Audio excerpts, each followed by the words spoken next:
I want to begin by stating clearly for Canadians and any of our American colleagues, neighbours who are watching, that Canada's border is strong, and we're making it stronger. Our recent plan, announced only several months ago, is the largest single investment in Canadian history on the Canadian border. But when our largest ally raises concerns, we take it seriously. And comments earlier today have led me to come here today to make a few clarifying remarks so Canadians understand and our American counterparts understand where we are in terms of those investments. The first thing to remember is we know that less than 1% of all fentanyl entering the United States comes from Canada. We know this because American data has told us that that is the case. We know, for example, over a recent 12-month period, that 43 pounds of fentanyl was seized coming from Canada into the United States, 43 pounds. And in that same 12-month period, 21,900 pounds of fentanyl was coming in from other parts of the American border, but not from Canada. So less than 1% of all fentanyl entering the United States is forthcoming from Canada. That's important for us to recall. But there's more work to do. I want to take a few minutes to talk about the work that we're doing and some of the things that we've accomplished already. Last October, RCMP federal investigators took down the largest and most sophisticated drug superlab in Canada. This delivered a decisive blow to a major transnational organized crime group and took 95,500,000 lethal doses of fentanyl off the streets. Since 2018, the RCMP has done the same with 44 other labs. Later this week, a regulatory process will be launched to increase the control and the oversight of precursors chemicals in Canada. We're negotiating with American authorities now, at present, to stand up a joint North American fentanyl strike force. Those conversations have been underway for some time. What will that strike force do? It will target and hit organized crime harder and faster, including cartels. This will include new resources, frontline personnel, technical operations capacity, and infrastructure. We've already deployed 2 new Black Hawk helicopters and 60 new drones to the border to disrupt illegal cross-border activity. We're also training and deploying new border detector dog teams specialized 100% in fentanyl detection. We're investing in new technology that will be deployed at our border to target fentanyl and precursor chemicals such as X-rays, mobile scanners, and chemical analyzers. We're also following the money. A new operational alert for fentanyl for illicit opioids was released last week by Fintrack to assist financial partners in identifying and reporting transactions linked to the laundering of proceeds of fentanyl trafficking. We also announced that we are creating a new Canadian drug profiling centre to support 2,000 investigations a year and expanding our capacity at regional labs, and that we will launch a new chemical precursor risk management unit to enhance monitoring and surveillance and enable timely law enforcement action.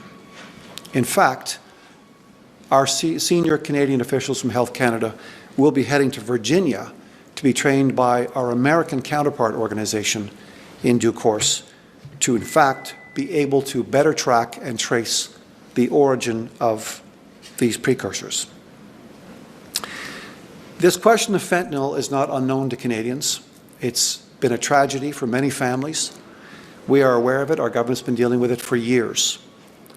But we're not alone on this front, are we? Struggles and the impact of fentanyl are real here in our communities, as they are in the United States. And when the new administration suggests that we need to bear down on this question of fentanyl, we don't disagree. Where we really want to see progress is in cooperation, because we know the best way to tackle this crisis is to tackle it together. And so as we move forward, that's what we intend to do.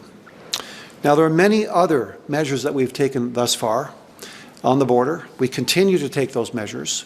They're having a direct impact on the efficiency, on the safety, and on, for that matter, on the overall management of our relationship with the United States.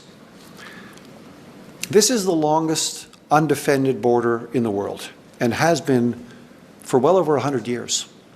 This is a relationship that we've managed well between our countries. We will continue to manage that relationship well. 400,000 Canadians a day cross, 400,000 people a day cross our border.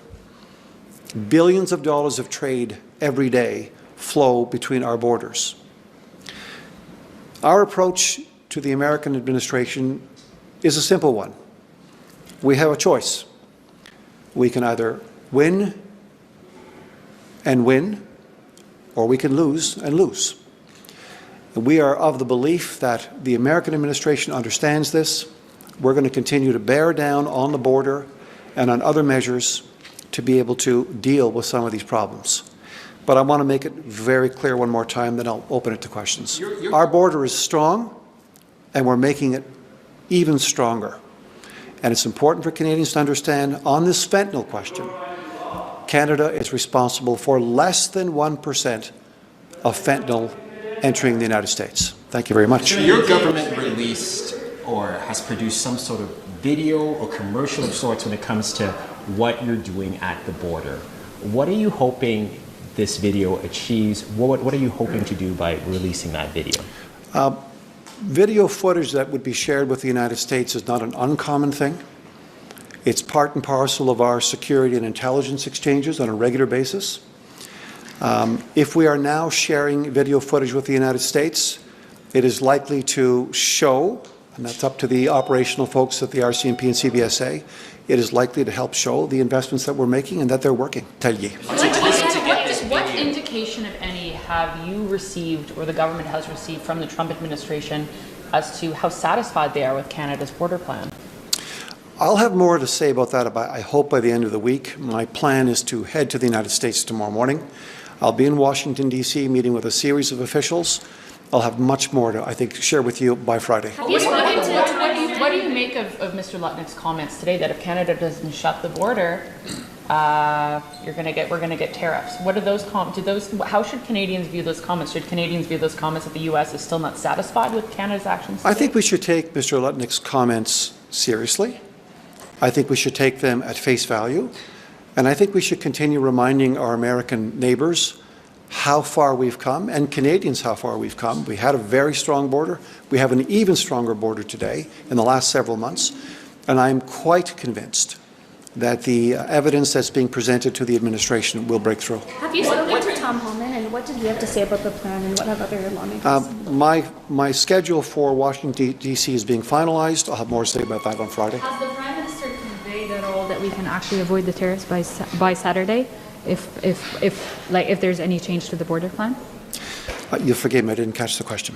If the Prime Minister has conveyed that we can avoid the tariffs by Saturday. I haven't spoken to the Prime Minister about this. I'm absolutely laser focused on the border right now and implementing these measures, and I am convinced this is making a very big difference. Is there anything in this border plan that's delayed by having Parliament prorogued right now? In terms of the $1.3 billion six-year plan that we put forward, no, because the departments and agencies involved have assured me that all of the resourcing that we required is available. Now, if we believe we need to make other legislative change or other investments, that's an issue we'll have to deal with in due course. One last question on the border video. What attempts, who has seen it? Who have you sent it to? And what attempts have you taken to make sure that officials in the White House, maybe even President Trump, has seen it? I can't answer you specifically about that. If there's footage being pulled together, it would likely be through our agencies who are working together, perhaps with our embassy in Washington.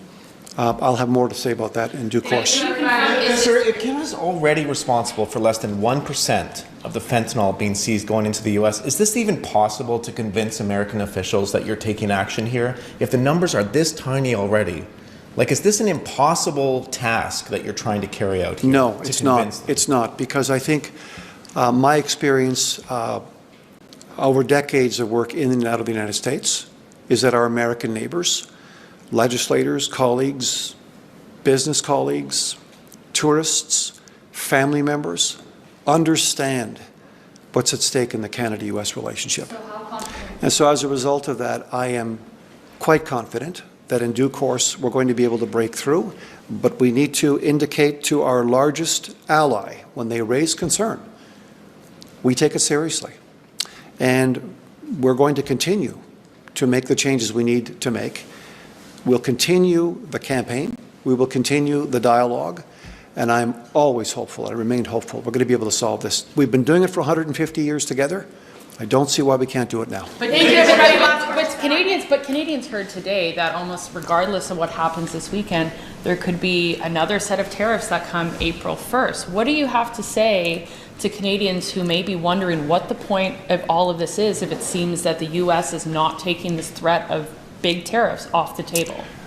My comment, my reaction to that is we keep moving forward and we keep working together and we go at it again, which is why I'll be in Washington, D.C. tomorrow and Friday to meet with yet more officials to bring them up to speed on the investments, the time, the focus we're having on the border now, as my colleagues are doing in other spheres of influence. Thank you very much. I appreciate it.